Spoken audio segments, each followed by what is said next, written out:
হচ্ছে হলো আমরা বিজয় সরণির সামনে গেছি, আমরা হচ্ছে হলো বাসভবনের দিকে আসবো, তখন হচ্ছে হলো উনি তো আগেই চলে গেছে।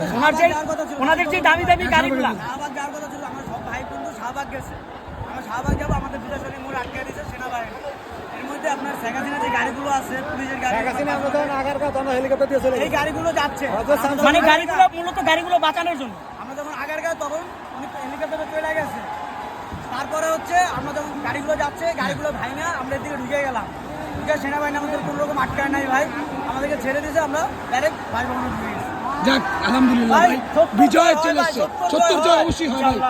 হাজারো শহীদের বিনিময়ে ভাইয়ের রক্ত, বোনের রক্ত, এগুলো বৃথা যাবে না ভাই, আমাদের মায়ের বোনের কান্না হাজার, এগুলো কখনো বৃথা যাবে না।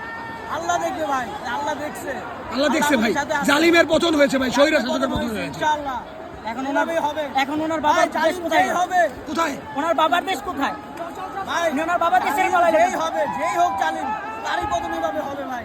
ইনশাআল্লাহ। জালিমকে কখনো সহ্য 15 বছর ভাই কম জ্বালায়। আপনারা এখন কি চাচ্ছেন ভাই, কি সরকার হলে আপনারা খুশি হবেন? ভাই আমরা সুন্দর একটা বাংলাদেশ চাই ভাই, সরকার যেই হোক সুন্দর, যে ভালোভাবে পরিচালনা করতে পারবে, ভালোভাবে সবাই সাপোর্ট দিতে পারবে, বাস্তবায়ন আমাদের করবে। ছাত্রদের মনে করেন ভালোভাবে সহযোগিতা দিতে পারবে, এরকম একটা রাষ্ট্র আমরা মন্ত্রী চাই।